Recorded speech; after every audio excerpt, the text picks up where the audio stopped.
दुनिया ने हुसूल इल्म को इन्हीं दोनों चीज़ों में बांटा है। इसीलिए देख लीजिए दुनिया में अब ये कानून बन रहा है, अक्ल जो चीज़ को जायज़ माने वो जायज़ है और अक्ल जिस चीज़ को नाजायज़ माने वो नाजायज़ है। समझ रहे हैं ना।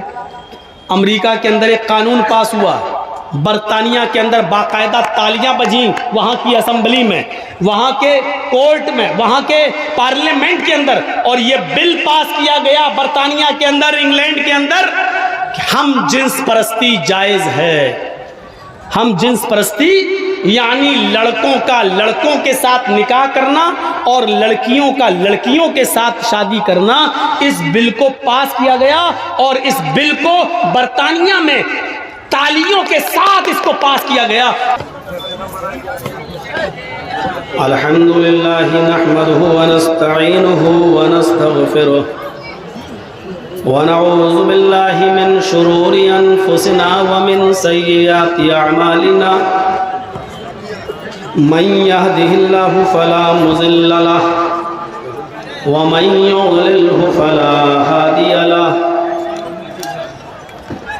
व अशहदु अल्ला इलाहा इल्लल्लाह वहदहु ला शरीका लहु व अशहदु अन्न मुहम्मदन अब्दुहु व रसूलुहु अम्मा बाद फ़इन्न खैरल हदीस किताबुल्लाह व खैरल हदी हदी मुहम्मदिन सल्लल्लाहु अलैहि वसल्लम व शर्रल उमूरि मुहदसातुहा व कुल्लु मुहदसतिन बिदअह व कुल्लु बिदअतिन ज़लालह व कुल्लु ज़लालतिन फिन्नार। अऊज़ु बिल्लाहि मिनश शैतानिर रजीम। बिस्मिल्लाहिर रहमानिर रहीम।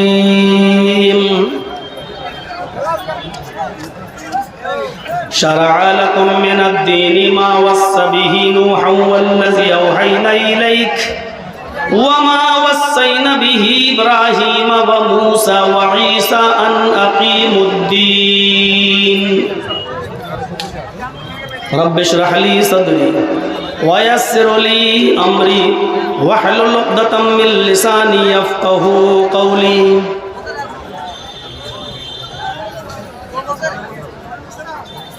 इस अज़ीमुश्शान इजलास के सदर मुहतरम मुअक्कर नाज़िम इजलास, स्टेज पर बैठे हुए मुअक्कर उलमाए किराम, हुफ़ाज़े किराम, इलाके के बावक़ार अहबाब,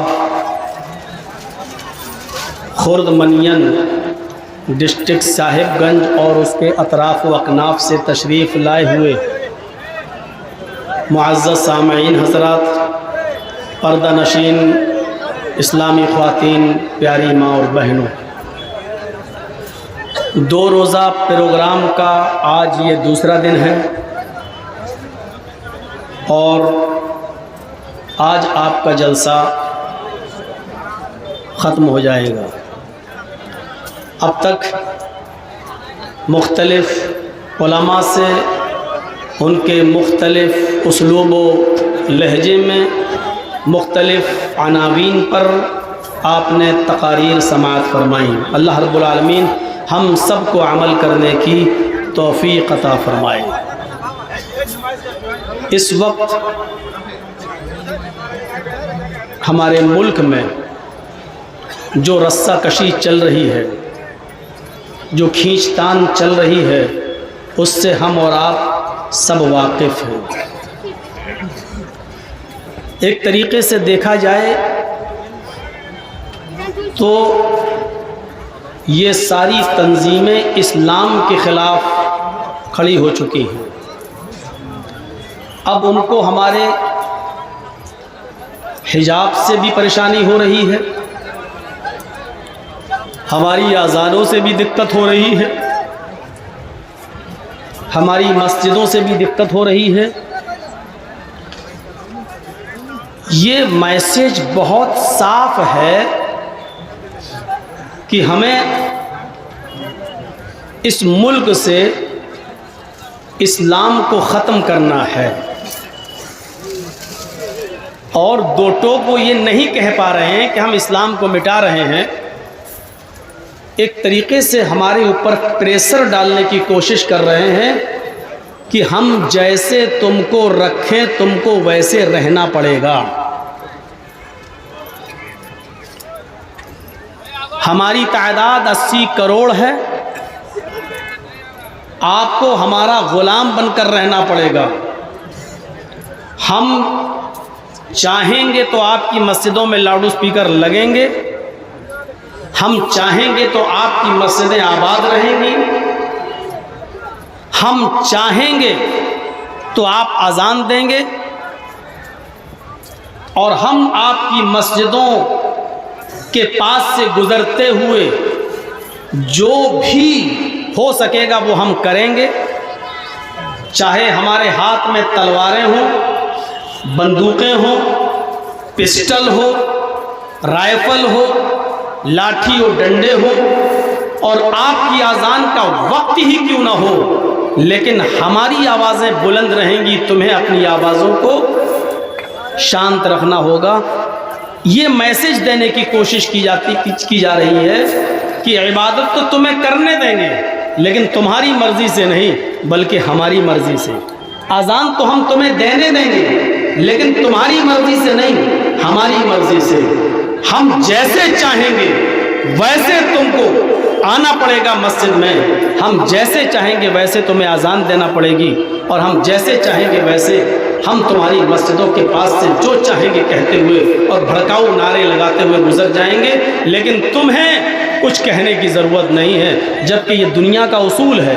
एक छोटी सी मुर्गी को अगर आप पकड़ लें, एक छोटी सी मुर्गी को अगर आप पकड़ लें तो वो भी अपने आप को बचाने के लिए चोंच मारती हुई नज़र आएगी। एक बकरे को अगर आप पकड़ लें और उसकी रस्सी पकड़ के खींचें तो बकरा भी आपको सींग मारता हुआ नज़र आएगा।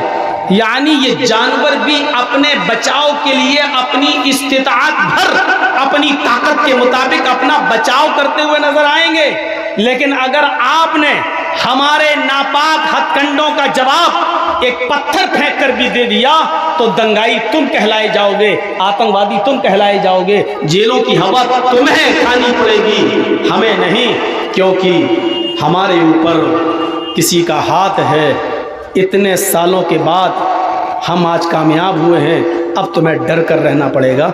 ये माहौल आज हमारे हिंदुस्तान में बनाने की कोशिश की जा रही है। उसकी वजह ये है कि हमने इस्लाम की दावत उस तरीके पर नहीं दी जिस तरीके से देना चाहिए था। हमने अपने आला अखलाक और किरदार से ये साबित नहीं किया कि हम वो मुसलमान हैं और हमारा इस्लाम भी वही है। असल में हमने जो इस्लाम उनके सामने पेश किया है उस इस्लाम को वो ये समझते हैं कि ये इनका एक नया दीन है, नया मजहब है, और ये वही दीन है जो मोहम्मद रसूलुल्लाह लेकर आए। इससे पहले ये दीन था ही नहीं। जब उनके दिमाग में और उनके जहनों में ये गलत फहमी बैठी हुई है, इसलिए वो हमें परेशान भी करेंगे और इस्लाम का मजाक भी उड़ाएंगे। जिस दिन उनके जहन में, उनके दिमाग में ये चीज़ आ जाएगी कि दर हकीकत हम इस्लाम का मजाक नहीं उड़ा रहे हैं बल्कि हम उस धर्म का मजाक उड़ा रहे हैं जो धर्म ईसा का भी था, जो धर्म मूसा का भी था, जो मजहब नूह का भी था, जो मजहब आदम से लेकर मोहम्मद रसूलुल्लाह तक सारे नबियों का धर्म और मजहब वही था। बल्कि यही धर्म जिसका हम मजाक उड़ा रहे हैं, यही मजहब कृष्ण जी का भी था और यही मजहब रामचंद्र जी का भी था। जिस दिन उनके समझ में ये बात आ जाएगी, मेरे भाइयों, मजाक उड़ाना छोड़ देंगे और फिर वो इसकी इज्जत करेंगे। लेकिन इसकी जिम्मेदारी किसके ऊपर है? कभी हमने तसव्वुर किया है? कभी हमने तसव्वुर किया है? आज हमारे बच्चे सवाल कर रहे हैं कि मस्जिदों से वो लोग कहां चले गए जो हमें अगली सफ में खड़े हो जाने की वजह से पीछे कर दिया करते थे और भगा दिया करते थे। चलो चलो चलो, रमज़ान में मस्जिदों का यही हाल था ना। रोजेदार लोग आते थे, बच्चों को आगे खड़ा हुआ देखते थे, चलो चलो पीछे चलो पीछे चलो, उनको पीछे कर दिया जाता था। ईद के दिन के बाद से वो बच्चे हमसे सवाल कर रहे हैं कि वो लोग कहाँ गए मस्जिदों से। जब हम अगली सब में खड़े हो जाते थे तो वो हमें कान पकड़कर, हाथ पकड़कर पीछे खड़ा कर दिया करते थे, और हमें मजबूर होकर उनको जवाब देना पड़ रहा है कि बेटा वो दिन अब, वो लोग अब तुम्हें सिर्फ जुमे को मिलेंगे, जुमे के अलावा किसी और दिन अब वो लोग नजर नहीं आएंगे जो तुम्हें कान पकड़कर और हाथ पकड़कर पीछे कर दिया करते थे। अब तुम ही हमारी इन मस्जिदों की लाज बचाओ, तुम ही अगले सब पे खड़े होकर कम से कम पहली सब तो पूरी कर दो। आज हमें उनको ये जवाब देना पड़ रहा है। पूरे हिंदुस्तान के अंदर मस्जिदों की तादाद तकरीबन 5 लाख। पूरे हिंदुस्तान के अंदर मदरसों की तादाद तकरीबन 2 लाख से 2.5 लाख। पूरे हिंदुस्तान के अंदर उलमा की तादाद, मेरे प्यारे साथियों, अंदाजा लगाइए और गौर कीजिए तो तकरीबन 5 से 6 लाख। और पूरे हिंदुस्तान के अंदर उलमा की, मुसलमानों की तादाद तकरीबन 25 करोड़ से 30 करोड़ के बीच में। आपने अंदाजा लगाया? मस्जिदें 5 लाख, मदरसे 3 लाख, उलमा तकरीबन 50 लाख, और हमारी तादाद 25 से 30 करोड़। लेकिन मस्जिदों में नमाज पढ़ने वाले नमाजियों का परसेंटेज सिर्फ 2%। ये 98% मुसलमान कहां है? रमजान में ये परसेंटेज बढ़कर थोड़ा सा आगे हो जाता है, 5%। ईद और बकरा ईद की नमाज में ये परसेंटेज थोड़ा सा बढ़कर 10 और 15 से 20% पहुंच जाता है। 80% मुसलमान फिर भी मस्जिदों से दूर है। जरा आप अंदाजा लगाइए, हमें ये दिन देखना, क्यों आप हवा खड़ा कर रहे हो? क्यों आज हमें परेशानी हो रही है? क्यों आज हमें दिक्कत हो रही है? हमारी मस्जिदों से लाउड स्पीकर उतर रहे हैं। सोशल मीडिया पर कितना चल रहा है, फेसबुक पर और व्हाट्सएप ग्रुप पर ये चीजें कितनी ज्यादा अपलोड की जा रही हैं। क्या मसला है? आए अजान तेरा भी मुसलमान उठ नहीं पा रहा है और गैर मुस्लिम सो नहीं पा रहा है। कितना यह हंगामा चल रहा है। हमने अंदाजा लगाया, इस अजान का भी बड़ा अजीब मसला हो गया है। मुसलमान अजान सुनकर उठ नहीं पा रहा है और काफिर बेचारा अजान की वजह से सो नहीं पा रहा है। और हम रो रहे हैं कि ये ऐसा हो रहा है, वैसा हो रहा है, आगे क्या होगा। अपने वजूद की हम लड़ाई लड़ रहे हैं, अपनी बका के लिए हम लड़ाई लड़ रहे हैं। इसका जिम्मेदार कौन? कुरान तो ये कह रहा है कि हमने जो ये दीन तुम्हारी तरफ भेजा है, जो नाजिल किया है, जो उतारा है मोहम्मद सल्लल्लाहु अलैहि वसल्लम, ये हमने कोई नया दीन देकर तुम्हें नहीं भेजा।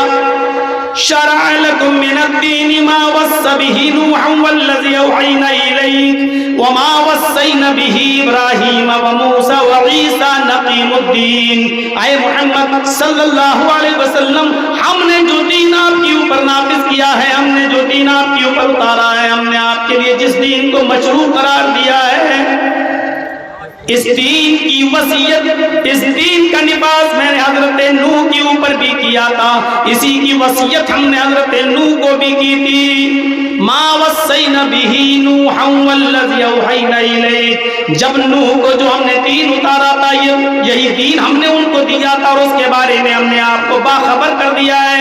वल्लज़ी औहैना इलैक, उसकी वही मैंने आपकी तरफ भेज दी थी, उसकी वही हमने आपको कर दी थी, उसकी खबर हमने आपको दे दी थी। वमा वस्सैना बिही इब्राहीम व मूसा व ईसा नक़ीमुद्दीन, और नूह के बाद यही दीन मैंने इब्राहीम को देकर भेजा, मूसा को देकर भेजा और ईसा को भी देकर भेजा।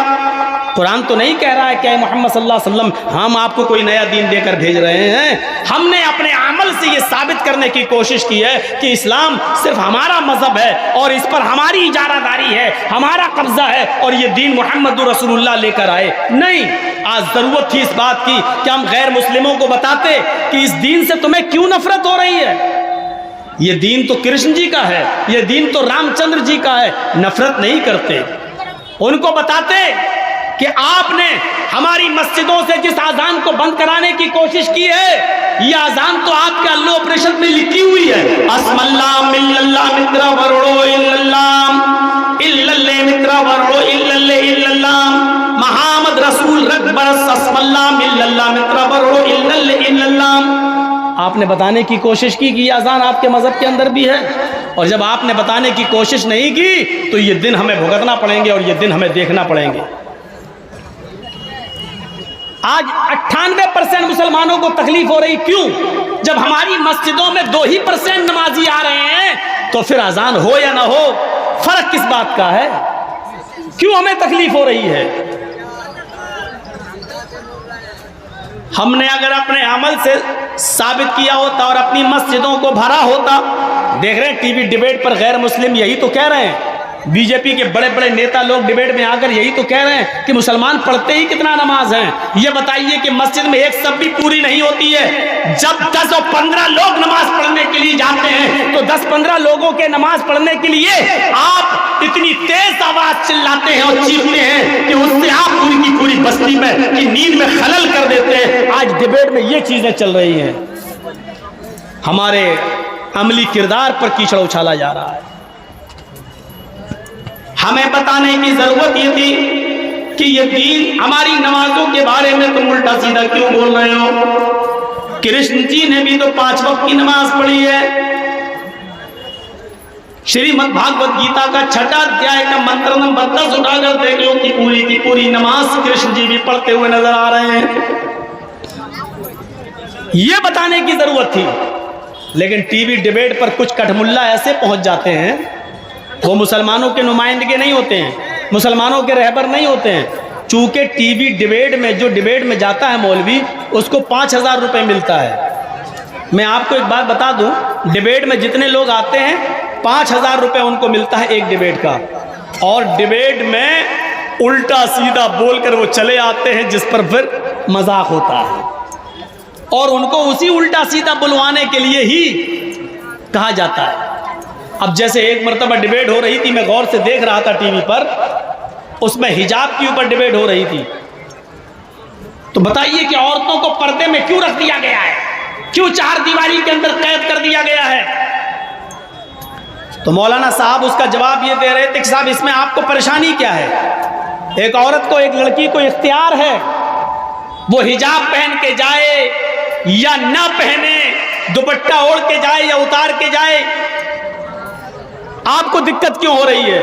एक लड़की की अपनी मर्जी है, वो जैसे जाना चाहे जाए।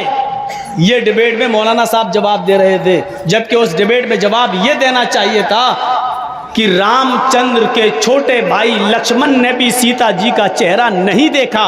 हम तो अपनी बहनों से और अपनी बेटियों से वो पर्दा करवा रहे हैं जो सीता जी करती थी, और उन्होंने राम के छोटे भाई लक्ष्मण का भी चेहरा नहीं देखा है। डिबेट में अगर वो मौलवी ये बोलता तो डिबेट की शक्ल दूसरी हो जाती, दूसरी शक्ल अख्तियार कर लेती डिबेट, लेकिन उल्टा सीधा बयान देने के लिए उन कठमुल्लाओं को बुलाया जाता है और वो कठमुल्ला उल्टा सीधा बयान देकर वहां चले आते हैं सिर्फ 5000 रुपए के लिए। और हम जैसे लोग कहते हैं हमें डिबेट में बुलाओ तो इनकी नानी मरती कि तुम्हें नहीं बुलाएंगे।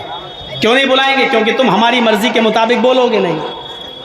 तुम 2-4 मंत्र पढ़ दोगे, फिर पूरी डिबेट हिंदू धर्म की तरफ झुक जाएगी। मैं चीखता रहा, चिल्लाता रहा, पुकारता रहा कि मुझे बुलाओ डिबेट में, हमको नहीं बुला रहे हैं। और एक बार बुलाया भी तो कह दिया कि सवाल मेरा है और जवाब भी तुम्हें ये देना पड़ेगा। बताइए, तो जब तुम्हें जवाब भी अपने मर्जी के दिलवाना है तो फिर हमें क्यों बुलाया गया है?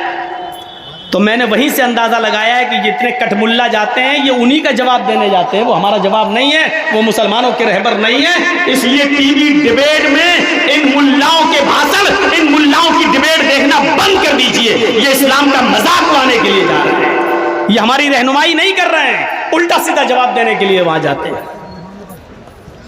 5 दिन से बराबर टीवी पे हमारा दिखा रहा है, कल छोड़ा है, परसों तक दिखाया है, बस कल छोड़ दिया है, कल से नहीं दिखा रहा है, लेकिन परसों तक इसने मुझे दिखाया है। जबकि 1-1.5-2 साल से मेरी यूपी में तकरीरें नहीं हो रही हैं। कोरोना जब से आया है तब से अभी तक यूपी में तकरीरें नहीं हो रही हैं। अब कोरोना थोड़ा सा खत्म होकर यूपी में तकरीर का माहौल बना था तो लाउड स्पीकर पर बहस शुरू हो गई। सुप्रीम कोर्ट का ऑर्डर आ गया, 10 बजे से लेकर 6 बजे तक लाउड स्पीकर नहीं बजा सकते हो, लिहाजा वह जलसे भी बंद हो गए हैं। अब तो जलसे भी नहीं हो सकते हैं। हमारी खुद इटावा की हमारी मस्जिद में 10 माइक लगे हुए थे, 10 हॉर्न, 8 माइक उतरवा दिए गए, सिर्फ 2 हॉर्न लगे रह गए, 2 हॉर्न, और उन हॉर्न की आवाज़ भी इतनी कम कर दी गई है कि सिर्फ मस्जिद तक आएगी, बाहर नहीं जा सकती है। ये हालात हैं हमारे। कौन जिम्मेदार है इन हालात का? हमने बताने की कोशिश की। शरअ लकुम मिनद्दीनि मा वस्सा बिही नूहन वल्लज़ी औहयना इलैक। ये दीन सबका है। ऐ मोहम्मद सल्लल्लाहु अलैहि वसल्लम, मैंने आपको कोई नया दीन देकर नहीं भेजा है। मैंने इसी दीन को हजरत नूह को देकर भेजा था। नूह के बाद इब्राहिम को, मूसा को और ईसा को भी यही दीन देकर भेजा है। ये वही दीन है जो आपसे पहले इब्राहिम लेकर गए, आपसे पहले मूसा और ईसा भी लेकर आए, आपसे पहले नूह को भी दिया गया। इसीलिए कुरान ने ये नहीं कहा आओ इस कुरान की तरफ, बल्कि कुरान ने ऐलान किया, कुल या अहलल किताबी तआलू इला कलिमतिन सवाइन बैनना व बैनकुम।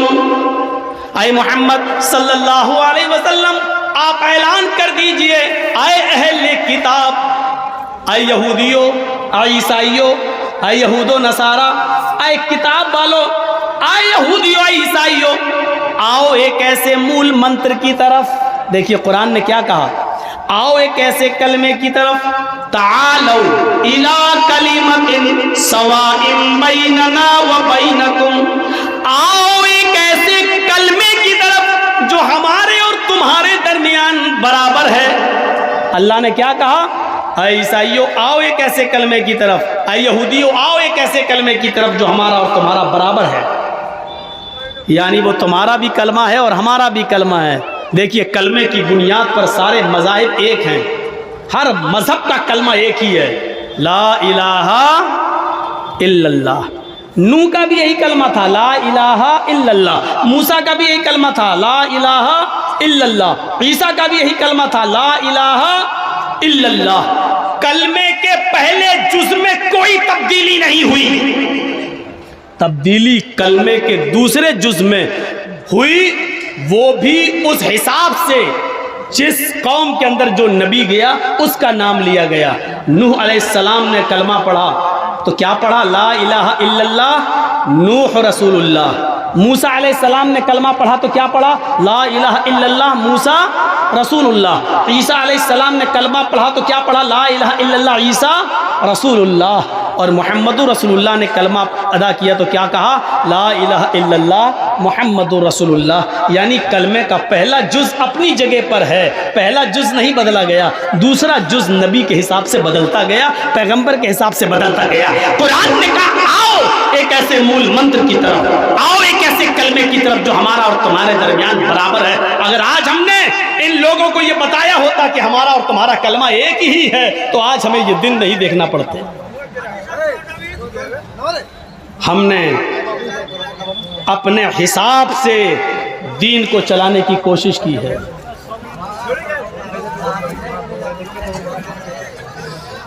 हमने अपने हिसाब से दीन को चलाने की कोशिश की। हर चीज को हमने अपनी अक्ल की कसौटी पर परख कर खुद फैसला करना शुरू कर दिया कि ये जायज है, ये नाजायज है। दुनिया इल्म के हुसूल का जरिया दो चीजों को मानती है, हवा से खमसा और दूसरी चीज अक्ल। लेकिन हम मुसलमान इल्म के हुसूल का जरिया तीन चीजों को मानती हैं, हवा से खमसा, अक्ल और सिलसिले वही। फर्क को समझने की कोशिश कीजिएगा। स्टेज से ज़्यादा आवाज़ आ रही है भाई, स्टेज पर आवाज़ें नहीं आए। इल्म किन चीज़ों से हासिल होता है? हवा से खमसा, आँख, नाक, कान, ज़बान और हाथ। ये माइक है, ये क्या है हमें नहीं मालूम था, आँख से देखा तो पता चला ये माइक है। आँख ने देखकर इल्म हासिल किया है कि ये क्या है, माइक।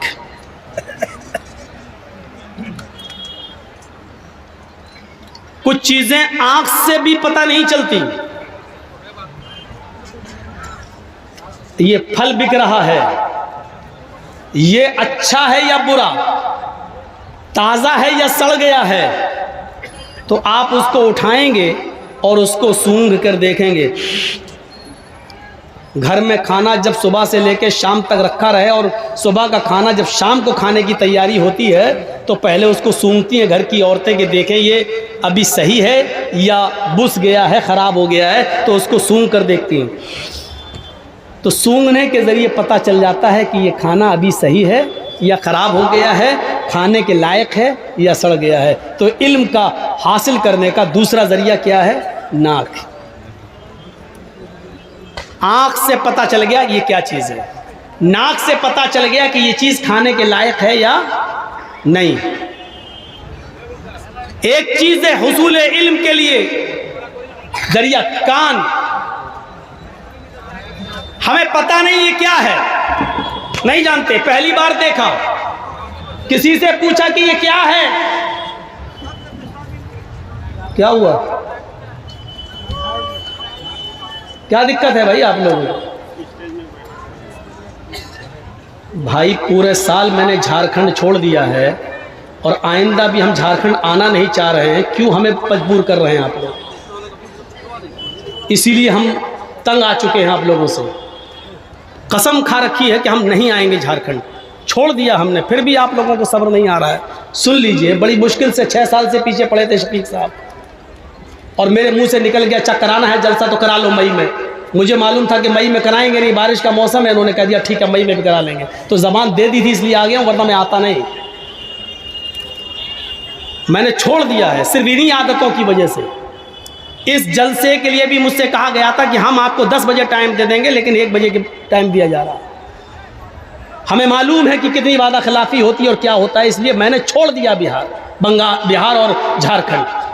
मुझे और मजबूर मत कीजिए, इसीलिए मुझे बंगाल के जलसे अच्छे लगते हैं। स्टेज पे सिर्फ 2 लोग रहते हैं, तीसरा नहीं रहता है। मजबूर कर दिया आप लोगों ने मुझे, जबान से निकल गया था ठीक है मई में करा लो, और तैयार हो गई कमेटी की ठीक है करा ले, इसलिए मैं आया हूँ। जबान दे दी थी तो चलो रखना पड़ेगी। अब बताइए कि 5:30 बजे की मेरी ट्रेन है, पाकुड़ से पकड़ना है, 3 घंटे का सफ़र है, हमें बहुत थोड़ी देर बोलना है, उसमें भी आप नहीं सुन पा रहे हैं। तो पहली चीज़ हुसूल इल्म के लिए क्या है? आँख। पता चल गया हमें, सूंघ के पता चल गया कि ये क्या चीज़ है, अच्छी है बुरी। हमने कभी माइक को नहीं देखा है, पहली बार मेरे सामने आ गए, ये माइक है, ये कैमरा लगा है, पहली बार हमने देखा, लेकिन हमें मालूम नहीं क्या है। तो हमने किसी से पूछा भाई ये क्या है, उसने कहा ये कैमरा है। मेरे कान ने सुना कैमरा, फोटो लिया जाता है, तो कान इस कैमरे के इल्म का जरिया बना, यानी कान से सुनकर इल्म हासिल हुआ कि ये क्या है। ये क्या है साहब, पहली बार देख रहा हूं, ये माइक है। अब मेरे कान ने माइक सुना तो सुनकर हमें इल्म हासिल हुआ कि ये क्या है, माइक है। एक चीज होती है जबान, जिससे इल्म हासिल होता है। ये चीनी है, हमने कभी नहीं खाई है, कैसी है हमें इसका इल्म नहीं है। जब जबान पर रखा और चखा और टेस्ट किया तब जबान ने बता दिया कि ये मीठी है। नमक का जब टेस्ट किया तो उसने बता दिया कि ये नमकीन है। मिर्च का जब टेस्ट किया तो उसने बता दिया कि ये तीखी है। तो जब पता चला तो इल्म के हुसूल का चौथा जरिया क्या है, जबान। आंखों से हम अंधे हैं, हमें पता नहीं है, लेकिन हमने छू के देख लिया, हाँ ये है, ये तार लगे हैं, हाँ हेलो हेलो, हाँ माइक है। तो हाथ से छूने के बाद हमें पता चला कि ये क्या है, माइक है। आंखों से अंधे हैं, नहीं देखा कभी माइक, अब छू के देख रहे हैं, हाँ माइक। तो हाथ भी इल्म के हुसूल का एक जरिया है। इल्म इन चीज़ों से हासिल होता है। समझ गए ना? बहुत कीमती बात बताने जा रहा हूँ, ज़रा गौर से सुनिएगा। इल्म के हुसूल का एक जरिया और है, और वो है अक्ल। वो है अक्ल। ये माइक हमने देखा, ये इल्म हासिल हो गया है कि ये माइक है, लेकिन इस माइक को देखने के बाद मेरी अक्ल में एक और इल्म आ गया है। वो इल्म ये आ गया है कि ये माइक, ये उसमें लगा हुआ रोल डंडा, और ये उसमें लगे हुए तार, और उसमें आने वाली तेज आवाज, ये जिसने भी बनाया है, बहरहाल इसका कोई बनाने वाला है, बगैर किसी बनाने वाले के ये अपने आप वजूद में नहीं आया। हमारी अक्ल ने हमें एक इल्म ये दे दिया है कि ये मोबाइल, ये माइक बगैर किसी बनाने वाले के वजूद में नहीं आ सकता है। हमने ज़मीन देखी तो यकीन हो गया, हमारी अक्ल ने बताया है कि इस ज़मीन का बनाने वाला भी कोई है। हमने आसमान पे नजर डाली तो यकीन हुआ, अक्ल ने बावर कराया, इस आसमान का बनाने वाला भी कोई है। हमारी नजर चांद पे पड़ी, सूरज पे पड़ी, सितारों पे पड़ी, सैयारों पे पड़ी। इन लोगों को इन चीजों को देखकर हमारी अक्ल ने गवाही दी है। इस बात का इल्म हमें हासिल हो गया है कि जब एक मामूली सी सुई और एक मैच बॉक्स, माचिस की डिब्बी बगैर किसी बनाने वाले के नहीं बन सकती, तो जमीन और आसमान, चांद, सितारे और सूरज और सैयारे भी बगैर किसी बनाने वाले के वजूद में नहीं आ सकते। ये दो चीजें आप याद रखिएगा। दुनिया ने हुसूल इल्म को इन्हीं दोनों चीज़ों में बांटा है। इसीलिए देख लीजिए, दुनिया में अब ये कानून बन रहा है, अक्ल जो चीज़ को जायज़ माने वो जायज़ है, और अक्ल जिस चीज़ को नाजायज़ माने वो नाजायज़ है। समझ रहे हैं ना? अमेरिका के अंदर एक कानून पास हुआ, बरतानिया के अंदर बाकायदा तालियां बजी, वहाँ की असम्बली में, वहाँ के कोर्ट में, वहाँ के पार्लियामेंट के अंदर, और ये बिल पास किया गया बरतानिया के अंदर, इंग्लैंड के अंदर, कि हम जिन्स परस्ती जायज़ है। हम जिन्स परस्ती यानी लड़कों का लड़कों के साथ निकाह करना और लड़कियों का लड़कियों के साथ शादी करना, इस बिल को पास किया गया, और इस बिल को बरतानिया में तालियों के साथ इसको पास किया गया, और वहां के मर्द और औरतों ने तालियां बजाकर इस बिल को पास कराया। उन्होंने कहा कि अगर लड़का लड़के के साथ रहना चाहता है तो अक्ल कहती है इसमें कोई बुराई नहीं, उन दोनों की मर्जी है, वो रह सकते हैं। अगर लड़की लड़की के साथ रहना चाहे तो अक्ल कहती है कि किसी की पर्सनल जिंदगी में इंटरफियर मत करो, मुदाखलत मत करो। अगर लड़की किसी लड़की के साथ रहना चाहती है तो इसमें बुराई क्या है? अक्ल के हिसाब से कोई चीज़ गलत नहीं है। ये बिल तालियों में पास हुआ है। इसीलिए मैं कहना चाहता हूं कि हुसूल इल्म का जरिया आँख है, नाक है, कान है, जबान है, हाथ है, लेकिन माफ कीजिएगा, आँख का एक दायरा होता है देखने का, कान का एक दायरा होता है सुनने का। मेरे सामने कितने लोग बैठे हुए हैं, ये आँख देख रही है, लेकिन मेरे पीछे जो पर्दा पड़ा हुआ है, इस पर्दे के पीछे कितने लोग हैं और कितना बड़ा खेत है, उस खेत के अंदर कौन सी चीज बोई गई है, ये मेरी आंखें नहीं देख रही हैं। आंख के देखने का एक दायरा है। मैं बोल रहा हूं, मेरी आवाज यहां सुनाई दे रही है आप तक, लेकिन मेरे बोलने की आवाज इस वक्त साहिबगंज नहीं जा रही है। आपके कान यहां बैठकर सुन रहे हैं, लेकिन जो लोग साहिबगंज में हैं, जो लोग पाकुड़ में हैं, वो मेरी आवाज नहीं सुन रहे हैं। यानी कान के सुनने की एक ताकत है, वो मुश्किल से 1 किलोमीटर और 2 किलोमीटर तक की आवाज़ सुन सकता है, लेकिन इटावा में कौन चीख रहा है, लखनऊ में कौन बोल रहा है, उसकी आवाज़ आप लोग नहीं सुन सकते। और मैं यहाँ जो बोल रहा हूँ बगैर आले के, अब मोबाइल पे मत कहिए हम यहाँ से हेलो कहते हैं, यहाँ से बैठे बैठे हेलो कहोगे तो अमेरिका भी सुन लेगा। हम बगैर आले के, माइक भी बंद कर दो और चिल्लाएं तो हमारी आवाज अभी मंडरों तक भी नहीं जाएगी, हमारी आवाज अभी आपके साहिबगंज तक भी नहीं जाएगी, पीरपैंती तक नहीं जाएगी। आपके कान में उतनी ताकत नहीं है, आपकी आंख में इतनी ताकत नहीं है कि 1-2 किलोमीटर से दूर की कोई चीज देख सके। इसी तरीके से आपकी अकल पर भी, अकल का भी एक दायरा है।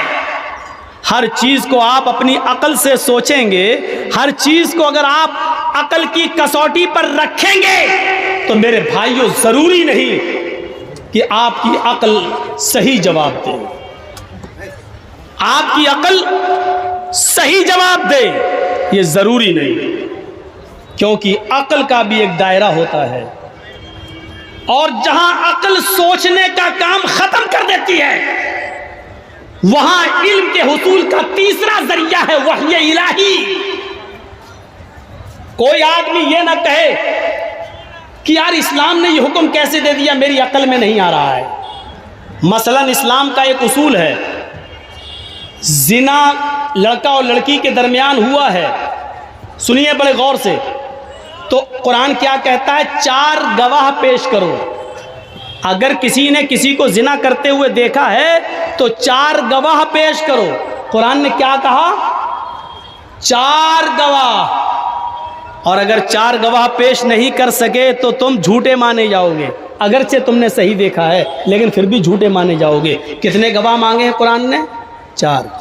लेकिन कत्ल के लिए कितने गवाह मांगे हैं, 2। अगर किसी ने कत्ल किया है, किसी को मारा है, तो उसके लिए 2 गवाही चाहिए, 2 लोगों की। वो ये कहें कि मैंने अपनी आंख से देखा है। जबकि अकल कहती है कि कत्ल ज्यादा बड़ा गुनाह है, जिना उसके बाद। जिना और कत्ल में सबसे बड़ा गुनाह कौन सा है, कत्ल, और कत्ल के बाद नंबर आता है जिना का। तो अकल ये कहती है कत्ल के लिए ज्यादा गवाह होना चाहिए और जिना के लिए कम गवाह होना चाहिए। लेकिन यहां उल्टी बात है, कत्ल के लिए 2 गवाह चाहिए और जिना के लिए 4 गवाह चाहिए। अब कोई आदमी ये कहे कि हमारी अकल में नहीं, रीजन क्या है पता नहीं चल रहा है, आखिर ऐसा क्यों कहा गया है।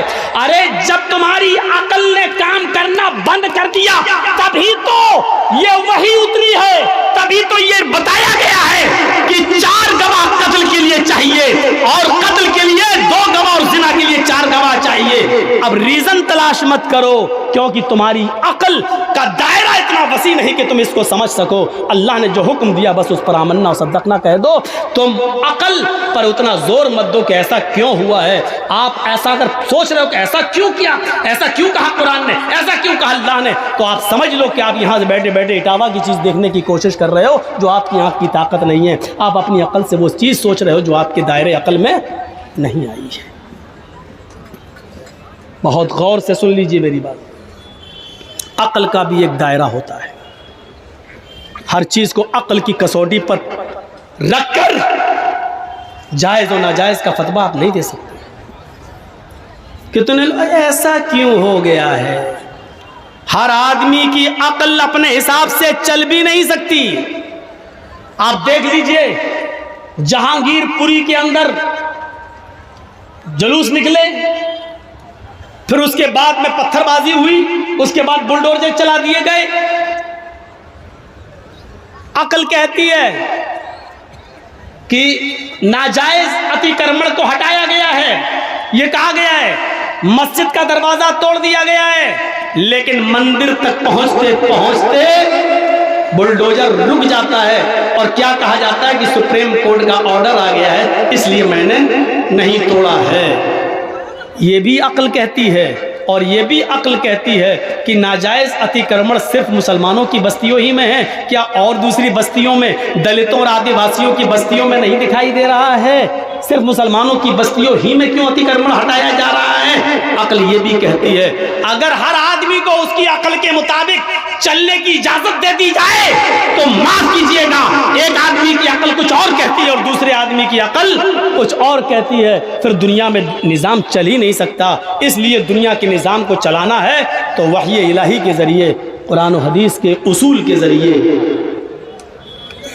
क्योंकि जब हमारी अक्ल काम करना बंद कर देती है तो वहां तीसरा दरवाजा इल्म के हुसूल का खुलता है, वही।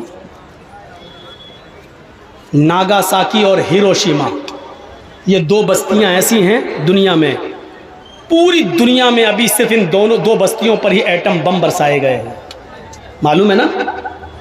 अमेरिका ने हिरोशिमा पर और नागासाकी पर एटम बम बरसाए, सिर्फ इन दो बस्तियों पर। और एटम बम बरसाने के बाद जिन बस्तियों में ये एटम बम बरसाए गए, आज भी उन बस्तियों के अंदर लंगड़ी, लूली और अपाहिज औलाद पैदा हो रही है। दुनिया का एक बड़ा हिस्सा ये कहता है अमेरिका को एटम बम नहीं बरसाना चाहिए था, इतने खतरनाक हथियार नहीं बरसाने चाहिए थे। इसने नस्लों के पर नस्लें जो पैदा हो रही हैं वो लंगड़ी और लूली और अपाहिज औलादें आज भी पैदा हो रही हैं। ये दुनिया का एक बड़ा हिस्सा अमेरिका के सिलसिले में ये कहता है, लेकिन अमेरिका ये कहता है कि हमने हिरोशिमा और नागासाकी पर अगर बम न बरसाए होते तो कम से कम 1 करोड़ आदमी मारा जाता। मैंने ये बम बरसाकर 1 करोड़ लोगों को मौत के घाट उतरने से बचा लिया, क्योंकि अगर हम ये बम नहीं बरसाते तो इतनी बड़ी जंग होती, इतनी बड़ी लड़ाई होती और ये लड़ाई दुनिया के कई खित्तों में फैलती, उसमें तकरीबन 1 करोड़ लोग मारे जाते। उन 1 करोड़ लोगों को हमने बचाया, 2 बम बरसा दिए, उन बम बरसाने से 1 लाख आदमी मारा गया, लेकिन हमने 1 करोड़ लोगों को मरने से बचा लिया। मेरे भाइयों, वो अपनी अकल का इस्तेमाल कर रहा है, ये अपनी अकल का इस्तेमाल कर रहे हैं। दुनिया अपनी अकल से बोल रही है, अमेरिका अपनी अकल से बोल रहा है। अगर हर इंसान को अपनी अपनी अकल के मुताबिक चलने की इजाजत दे दी जाए तो माफ कीजिएगा मेरे भाइयों, दुनिया का निजामी दरहम बरहम हो जाएगा। मैं पूछना चाहता हूं, जो लोग अकल परस्त हैं और अपनी अकलों को सबसे बुलंद तसव्वुर करते हैं, जो ये कहते हैं कि इसमें बुराई क्या है, लड़का लड़के के साथ रहे और लड़की लड़की के साथ रहे, अगर वो पर्सनल जिंदगी में ऐसा रहना चाहते हैं तो मुझे बताइए कि इसमें बुराई क्या है। अक्ल कहती है कि इसमें कोई बुराई नहीं है, अकली तौर पर कोई बुराई नहीं है। मैं उनसे पूछना चाहता हूं, मैं उन लोगों से सवाल करना चाहता हूं जो अक्ल को उसके दायरे से बड़ा दर्जा दिए बैठे हैं। मैं पूछना चाहता हूं कि बहन से और बेटी से निकाह करने में और शादी करने में बुराई क्या है? मुझे जवाब दें। जो तीसरा हुसूल इल्म का जरिया नहीं मानते, वही इलाही को हुसूल इल्म का जरिया नहीं मानते, जो अक्ल ही को सब कुछ तसव्वुर करते हैं, वो मुझे बताएं कि बहन से और बेटी से निकाह करने में बुराई क्या है। बल्कि अगर अक्ल के एतबार से सोचा जाए तो अक्ल तो ये कहती है कि एक बहन के साथ भाई का रिश्ता करना और ज्यादा बेहतर है, क्योंकि मैं अपनी बहन के मिजाज को जानता हूं, मेरी बहन मेरे मिजाज को जानती है, वो क्या पसंद करती है मैं जानता हूं, मैं क्या पसंद करता हूं वो जानती है।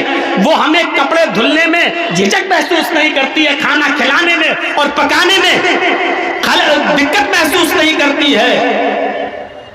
हम उसके साथ अगर शादी कर लें या निकाह कर लें तो हमारी ज़िंदगी तो और अच्छी गुजर सकती है। ये कौन सी अक्लमंदी है कि हमने अपनी बहन के मिजाज को समझा, और खूबसूरत है मेरी बहन, बेहतरीन है, अच्छे सलीके वाली है, नाज़ो नखरे में पली हुई है, मेरा बाप विरासत में बहुत सा माल छोड़ के गया है, मैं अपनी बहन को बहुत अच्छी तरीके से रख सकता हूं। लेकिन ये कहां की अक्लमंदी है कि अपने घर की दौलत को हम दूसरे के घर में ब्याह दें और अपनी बहन को हम दूसरे लड़के के साथ शादी करा दें जो हमारी बहन के मिजाज को समझता नहीं है, या अपनी बेटी को हम दूसरे अपने घर की दौलत को दूसरे को दे दें। ये कहां की अक्लमंदी है? अकल तो कहती है कि अपनी बेटी और बहन के तुम ज़्यादा मुस्तहिक हो, लेकिन इसको ना बरतानिया सही मानता है, ना अमेरिका सही मानता है, ना हिंदुस्तान सही मानता है, कोई सही नहीं मानता।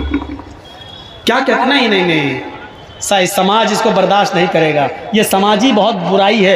एक बहन को तुम निकाह में कैसे रख सकते हो? एक बेटी को तुम निकाह में कैसे रख सकते हो? मैं कहना चाहता हूं, समाज की दुहाई क्यों दे रहे हो? अब तक चला आ रहा है, इसकी दुहाई क्यों दे रहे हो? मुझे अकल के हिसाब से बताओ कि क्या बुराई है। शादी के बाद मेरी बहन को उधर भी बच्चे पैदा करना है, अगर मेरे घर में रहेगी तो बच्चे इधर भी पैदा होंगे। मेरी बेटी को उधर भी माँ बनना है और बच्चे पैदा करना है, वो मेरे घर में रहेगी तो इधर भी बच्चे पैदा कर सकती है। तो मेरे भाई जो अकली तौर पर क्या बुराई है?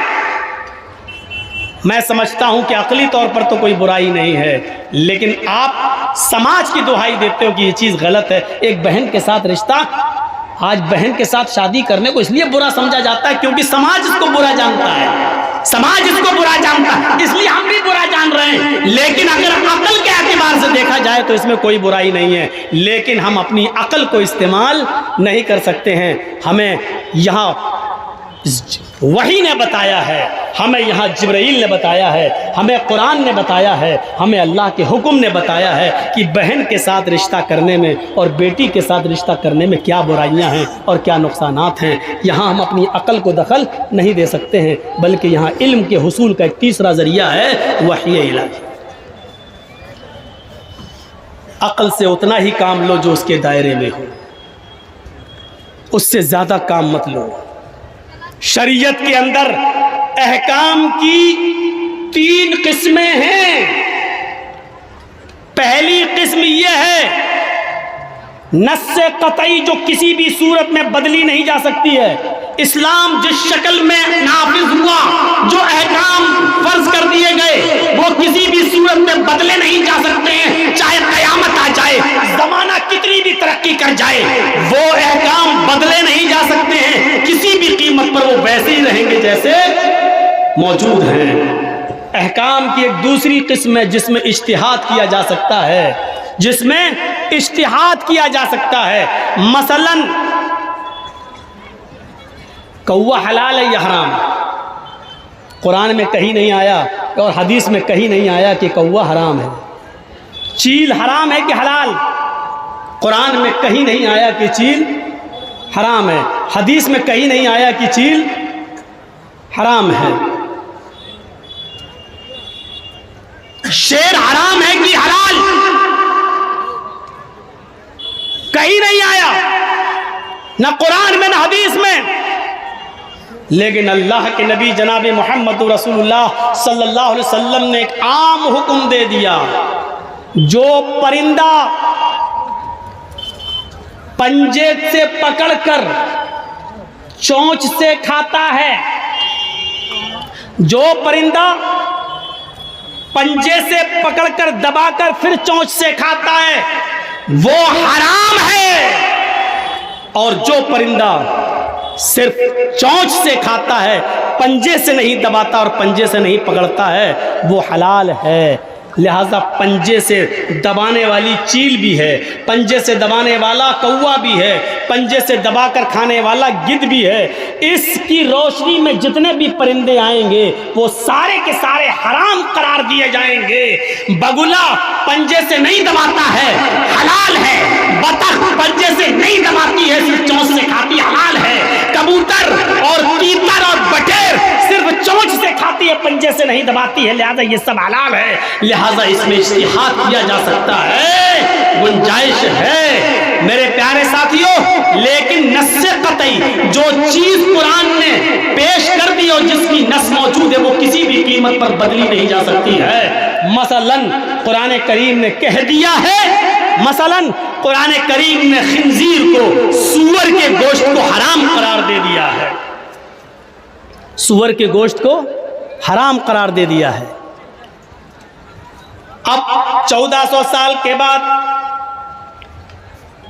कोई आदमी उड़ता और कहता है कि मैंने कुरान पढ़ा है, कुरान में आया इन्नमा हर्रमा अलैकुमुल मैतता वद्दमा वलहमल खिंजीर वमा उहिल्ला बिही लिगैरिल्लाह। कुरान में आया हमने हराम कर दिया तुम्हारे ऊपर मुर्दार, खून, दम, वलहमल खिंजीर और सूअर का गोश्त भी तुम्हारे ऊपर हराम है। अब एक आज के जमाने का कोई मुफस्सिर उठे और तफसीर बयान करने लगे कि अल्लाह के नबी के ऊपर कुरान की आयत अरब के अंदर नाजिल हुई, और जब अरब में ये कुरान की आयत नाजिल हो रही थी, जिस वक्त सूअर को हराम करार दिया जा रहा था, उस वक्त सूअर बहुत गंदे माहौल में रहते थे, वो नालियों में पड़े रहते थे, गंदगी खाते थे, गलाजत खाते थे और नापाक चीजें खाते थे। इसलिए अल्लाह ने सूअर के गोश्त को हराम करार दिया है।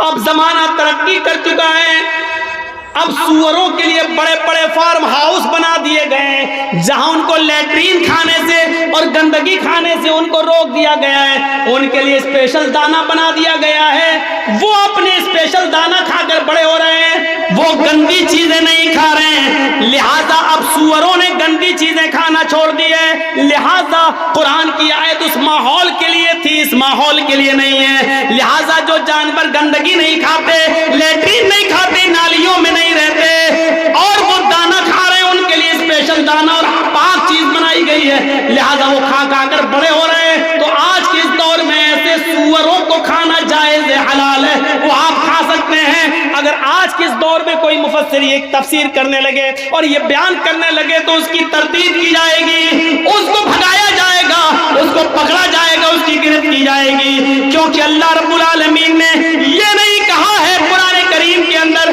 कि हम इनको इसलिए हराम कर रहे हैं क्योंकि ये गंदगी खा रहे हैं। अगर ये पाक चीजें खाएं तो हलाल है। कुरान ने नफ्से सूअर को हराम करार दिया है, चाहे वो गंदगी खाए या ना खाए, वो हर हाल में हराम रहेगा। ये नस्से कतई मौजूद है। इस नस्से कतई के होते हुए जमाना कितनी भी तरक्की कर जाए, कितनी भी तरक्की कर जाए, मेरे प्यारे साथियों, वो हराम ही रहेगा। सूअर को कोई चीज हलाल नहीं कर सकती है। ये चीज किसी भी कीमत पर चेंज नहीं हो सकती है, किसी भी कीमत पर बदली नहीं जा सकती है। अक्ल आपकी कह रही है कि उस जमाने में तो बड़ी गंदगी थी और सूअर गंदगी खाते थे इसलिए हराम है। आज के जमाने में तो गंदगी नहीं खा रहे इसलिए हलाल नहीं माना जाएगा। यहां का एक पुराना गवैया था, शायद आपने नाम सुना होगा, रफ़ी, बहुत मशहूर गायकार गुजरा है। रफ़ी साहब हज करने के लिए गए और मक्के से मदीना जाते वक्त कहीं रास्ते में उनको रुकना पड़ा तो रुक गए। वहाँ एक अरबी देहाती गाना गाता हुआ आया, अरबी देहाती गाना गाता हुआ आया और वो बड़े भोंडे अंदाज में गाना गा रहा था। हाँ करके बड़े भोंडे अंदाज में गाना गा रहा था। न तो उसको ढोल बजाना सही से आ रहा था, न कुछ और सारंगी बजाना, न भोंपू बजाना, और गाना भी बहुत बुरी आवाज़ में गा रहा था। तो रफ़ी साहब उसका गाना सुनने के बाद कहने लगे कि अब मेरी समझ में आया है कि अल्लाह के रसूल सल्लल्लाहु अलैहि वसल्लम ने गाना क्यों हराम करार दिया। अल्लाह के नबी ने इन बद्दुओं का, इन देहातियों का गाना सुना है इसलिए हराम करार दे दिया कि गाना गाना और गाना सुनना हराम है। अगर हमारा गाना सुना होता तो कभी हराम करार नहीं दिया, क्योंकि हमारी आवाज़ बड़ी अच्छी है, खुश उसलूबी के साथ हम गाते हैं। अगर हमारा गाना सुना होता अल्लाह के नबी सल्लल्लाहु अलैहि वसल्लम ने तो उसको हराम करार नहीं देते। देखिए अपने हिसाब से आदमी ने रास्ता निकाल लिया कि ये लोग तो गाना गाना ही नहीं जाते हो, गा भी रहे तो बड़ी गंदी और भद्दी आवाज़ में, इसलिए नबी ने हराम करार दिया। अगर नबी हमारा उस ज़माने में हम होते और हमारा गाना सुनते तो कभी गाने को हराम करार नहीं देते। अपने हिसाब से उसने ढाल लिया। तो मेरे भाइयों, शरीयत को अपने हिसाब से नहीं ढाला जा सकता है। ये जुर्म अलल जुर्म है, जुर्म पर जुर्म है। शरीयत को अपने हिसाब से नहीं ढाला जाए। कुरान की एक आयत है, अस्सारिकु वस्सारिकतु फक्तऊ अयदियहुमा, चोरी करने वाले मर्द और चोरी करने वाली औरत के दोनों हाथ काट दो। फक्तऊ अयदियहुमा, उनके हाथ काट दो। मर्द चोरी करे तो मर्द का, औरत चोरी करे तो औरत का हाथ काट दो। कुरान ने क्या कहा? हाथ काट दो। पाकिस्तान के एक मुफस्सिर ने इसकी तफसीर क्या की है, मैं नाम नहीं लेना चाहता हूं। पाकिस्तान के एक मुफस्सिर ने तफसीर की है, चोर से मुराद इंडस्ट्रीज हैं। ये बड़े बड़े जो कारखाने चल रहे हैं ये इंडस्ट्रीज हैं। और अल्लाह रब्बुल आलमीन ने कहा कि इनके हाथ काट दो, तो हाथ से मुराद नेशनलाइजेशन, यानी इन तमाम इंडस्ट्री को अपने इनको छीनकर अपने कब्जे में ले लेना चाहिए गवर्नमेंट को। और काटने से मुराद क्या है? फक्तऊ अयदियहुमा, इनको काट दो, यानी इनके सरमायाकार जिन्होंने दौलत और पैसे को अपने पास जमा कर रखा है, ये यानी नाजायज तरीके से जिन लोगों ने बड़े पैसा कमा कर इंडस्ट्रीज बना ली और कारखाने बना लिए, इन कारखानों को, इनकी कमाई को छीनकर गवर्नमेंट को अपने हवाले कर लेना चाहिए। ये मतलब है कुरान की इस आयत का मेरे भाइयों। हालांकि उसकी ये तफसीर बिल्कुल गलत है, क्योंकि कुरान करीम ने कहीं नहीं कहा कि इससे मुराद ये है। उसने कहा कि चोरी करने वाला चाहे मर्द हो या औरत, उसका हाथ ही काटा जाएगा। इंडस्ट्री का मालिक कोई कितना बड़ा हो, अगर वो हलाल पैसे से कमाया हुआ है तो उसकी इंडस्ट्री पे आंच नहीं आनी चाहिए। कोई आदमी कितनी ही उसको अपनी अकल से बदलने की कोशिश करे, वो नहीं बदल सकता है। अरब के काफिर क्या कहते थे? मुशरिकीन मक्का क्या कहते थे? ये मोहम्मद सल्लल्लाहु अलैहि वसल्लम सूद को हराम करार दे रहे हैं, अल्लाह के नबी सूद को हराम करार दे रहे हैं। अरे सूद हराम कैसे हो गया? रिबा, सूद ब्याज हराम कैसे हो गया? इन्नमल रिबा, इन्नमल बैउ मिस्लुर रिबा। उन्होंने कहा कि तिजारत को अल्लाह के नबी ने हलाल करार दिया है। अरे तिजारत भी तो सूद की तरह है। ये मुशरिकीन मक्का कहते थे, इन्नमल बैउ मिस्लुर रिबा। क्या कहते थे? तिजारत जो हम कर रहे हैं, बिजनेस, ये भी तो सूद की तरह है। अरे हम बिजनेस करते हैं, उसमें फायदा होता है। हम किसी को पैसा दे दिए सूद पर, 1000 दिया, 1050 ले रहे, 1 लाख दिया, उससे हम 1,20,000 ले रहे, तो ये भी तो तिजारत ही है, बिजनेस है। तो तिजारत में और बिजनेस में फर्क क्या है? बिजनेस और सूद दोनों एक ही चीज है। हम तिजारत करके भी नफा हासिल करते हैं, हम सूद पर पैसा देते हैं किसी को तो उससे भी हम नफा हासिल करते हैं। मेरे भाइयों, इसके जवाब में अल्लाह रब्बुल आलमीन ने कुरान की जो आयत नाजिल फरमाई है, इसके जवाब में अल्लाह ताला ने कुरान में जो आयत नाजिल फरमाई है, उसमें अल्लाह ताला ने वजह नहीं बताई है। ये नहीं कहा है कि मैंने सूद को क्यों हराम करार दिया है, और ये भी नहीं बताया कि सूद में और बिजनेस में, तिजारत में क्या फर्क है, बल्कि एक आम हुक्म दे दिया, अहल्लल्लाहुल बैअ व हर्रमर रिबा। लोगों, तुम्हारे लिए बेच को, खरीदो फरोख्त को, तिजारत को, बिजनेस को हलाल करार दे दिया गया है। व हर्रमर रिबा, और सूद को हराम करार दे दिया गया है। कोई वजह समझ में नहीं आ रही है, लेकिन हमें मानना पड़ेगा बिजनेस हलाल है और सूद हराम है। चाहे वो हमारी बैंकों में रखा हुआ सूद हो, चाहे हम किसी को 1 लाख दें और 1.25 लाख उससे वसूल कर रहे हैं, ये सूद हो, चाहे वो हमारा सेविंग अकाउंट में बढ़ने वाला सूद हो, चाहे वो 1 लाख रुपया फिक्स करने के बाद 5-6 साल के बाद डबल ले लेना हो, चाहे जिस तरीके की शक्ल हो, अगर वो सूद है तो वो हराम है। बिजनेस और तिजारत हलाल है, उसकी वजह क्या है हमें नहीं मालूम, क्योंकि हम अपनी अकल पर उतने ज्यादा बोझ नहीं डाल सकते हैं जो अकल के दायरे से ऊपर हो। हमारी अकल के अंदर इतनी ताकत नहीं है जो इसको सोच सके और समझ सके। हमें सोचना चाहिए कि हम अपनी अकल का कहाँ इस्तेमाल कर रहे हैं, हम अपनी अकल को कहाँ दौड़ा रहे हैं। हम नजर डालें अल्लाह के नबी सल्लल्लाहु अलैहि वसल्लम ने फरमाया, जब कोई बच्चा पैदा हो, डिलीवरी हो, माँ के पेट से जब बच्चा पैदा होता है, लड़का या लड़की, दो ही चीज़ों में से कोई एक होगा, लड़की या लड़का। लड़का जब आपके कपड़ों पर पेशाब कर दे बच्चा, तो अल्लाह के नबी ने फरमाया उस पर छींटे मारे जाएंगे।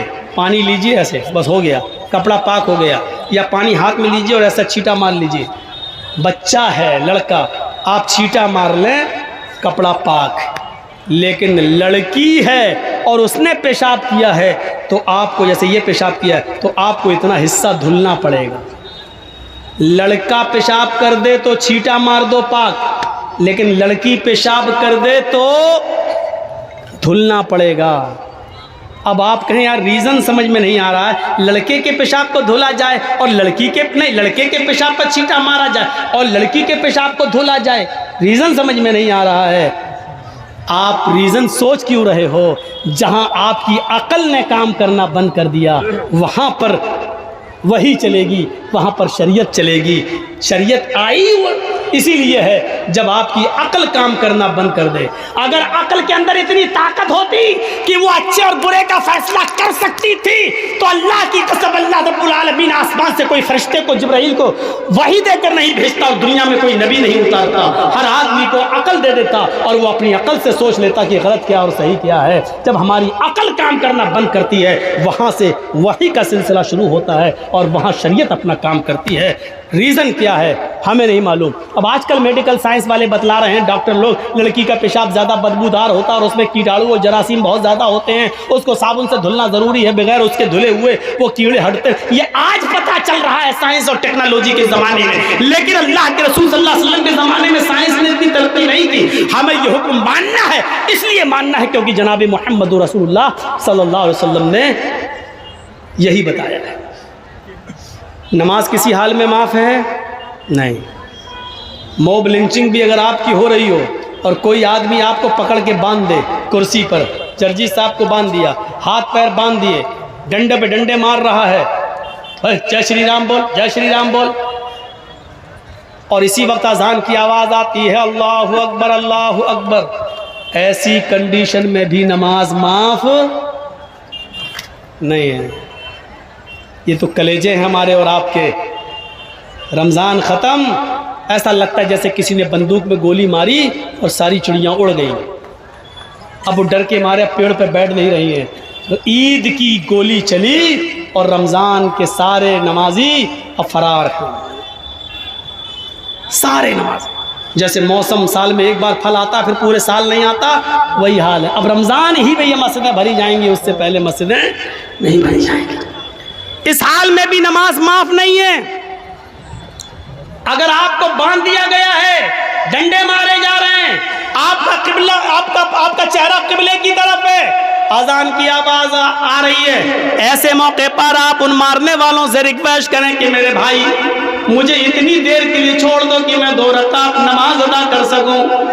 अगर वो छोड़ते हैं तो ठीक, नहीं छोड़ते हैं तो आपको नियत से वुजू करना पड़ेगा, यानी वुजू की नियत करना पड़ेगी, क्योंकि हाथ पैर तो बंधे हुए हैं, वो तो वुजू के लिए आपको मोहलत नहीं दे रहे हैं, तो आपको वुजू की नियत करना पड़ेगी। अब तयम्मुम भी आप नहीं कर सकते क्योंकि आपके हाथ पैर बंधे हुए हैं ज़मीन पर, आप पाक मिट्टी पर हाथ भी नहीं मार रहे हैं। अब आपको दिल में नियत करना पड़ेगी कि मैंने वुजू किया, और दिल में ही नियत करना पड़ेगी कि मेरा चेहरा किबले की तरफ होता तो मैं किबले की तरफ रुख कर लेता, लेकिन मेरा चेहरा तो अब पूरब की तरफ है। इलाहुल आलमीन, चेहरा पूरब की तरफ है तो क्या हुआ, मेरे दिल में तो नियत ही है कि किबले की तरफ रुक करके नमाज पढ़ लेता अगर मैं खुला होता, लेकिन मेरे अंदर ताकत नहीं, तो वो दिल ही में किबले की नियत कर ले कि जहां मेरा चेहरा यही किबला है। अब वो अल्लाहु अकबर कहकर हाथ नहीं बांध सकता, लिहाजा वो अपने दिल ही में कह ले अल्लाहु अकबर, हाथ नहीं बन रहे मत बांधे, और जबान से जुमले अदा करने लगे अल्हम्दुलिल्लाहि रब्बिल आलमीन अर्रहमानिर रहीम मालिक यौमिद्दीन। ऐसी कंडीशन में अब वो 4 रकात नमाज नहीं पढ़ेगा, बल्कि उसके ऊपर सिर्फ 2 रकात नमाज है। अब ऐसी सूरत में वो 2 रकात नमाज मुख्तसर सी हल्की सी पढ़कर वो सलाम अदा कर लेगा, नियत से ही सलाम वालेकुम रहमतुल्लाह, इशारों में रुकू करेगा, इशारों में सजदा करेगा और इशारों में सलाम फेरेगा, अस्सलामु अलैकुम रहमतुल्लाह, अस्सलामु अलैकुम रहमतुल्लाह। नमाज इस कंडीशन में भी माफ नहीं है। लेकिन रमजान के महीने में जब हमारी माँ बहनें रोजा रखती है, उनको कुछ रोजे छोड़ना पड़ते हैं, उनकी मखसूस आदत की वजह से जो हर औरत को लायक है, जिसको हमारे ज़बान में पीरियड बोला जाता है, MC मंथली कोर्स, उनको महीना शुरू हो जाता है, तो महीने में वो जितने दिन के रोजे छोड़ेंगी, जितने दिन महीना आएगा उतने दिन रोजा छोड़ेंगी और नमाज भी छोड़ेंगी, नमाज भी नहीं पढ़ेंगी और रोजा भी नहीं रखेंगी। जिस दिन वो नहा धो के पाक हो जाएंगी, उसी दिन से उनके ऊपर नमाज भी फर्ज हो जाएगी और रोजा भी फर्ज हो जाएगा। शरीयत क्या कहती है? ईद के बाद दूसरा रमजान आने से पहले पहले उनको छूटे हुए रोजे पूरे करना पड़ेंगे। इस औरत के 5 रोजे, 6 रोजे, 7 रोजे जो छूटे, इस औरत को पाक में पूरा करना पड़ेंगे। लेकिन नमाज के बारे में शरीयत खामोश है और अल्लाह के नबी फरमाते हैं कि उस औरत को छूटी हुई नमाजें नहीं पढ़ना है। 4 दिन, 5 दिन, 6 दिन, 7 दिन की जो नमाजें इसकी छूटी हैं, वो इसको नहीं पढ़ना है। अकल कहती है कि नमाज बड़ी इबादत है, इसलिए नमाज की कज़ा तो होनी चाहिए थी, लेकिन यहाँ अल्लाह के नबी कह रहे हैं नमाज नहीं पढ़ना है। रोजा नमाज के बाद दर्जा रखता है, लेकिन अल्लाह के नबी कह रहे हैं उसको रोजा दूसरा साल आने से पहले पहले उसको रोजों की कज़ा करना है। रीजन क्या है? अल्लाह के नबी ने नमाज उसके ऊपर से क्यों माफ कर दी और रोजा रखने का हुक्म क्यों दिया है? रीजन क्या है हमें नहीं मालूम। जब हमारी अकल ने काम करना बंद कर दिया है, इसीलिए शरीयत में ही हुक्म दिया गया है अब अपनी अकल को मत दौड़ाओ, जैसा जनाब मोहम्मद रसूलुल्लाह ने फरमा दिया उसी तरीके से तुम अमल करो।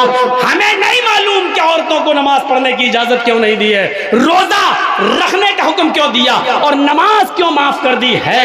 बस नबी ने ऐसा ही कहा, हमें ऐसा ही करना है, हमें अपनी अकल को नहीं दौड़ाना है। ये नस्से कतई है जिसमें कोई चेंजिंग नहीं की जा सकती है। चोर के हाथ पहले काटे जाते थे, अब भी काटे जाएंगे। जिनाकार जानी को पहले संसार किया जाता था, अब भी संसार किया जाएगा।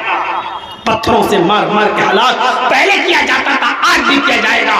कुआरा लड़का या लड़की है तो 100 कोड़े उसको पहले मारे जाते थे, आज भी मारे जाएंगे। ये अलग बात है कि हिंदुस्तान के अंदर ये सज़ा लागू नहीं हो सकती, क्योंकि यहाँ इस्लामी निज़ाम नहीं है। ये वहाँ लागू होगा जहाँ इस्लामी निज़ाम है।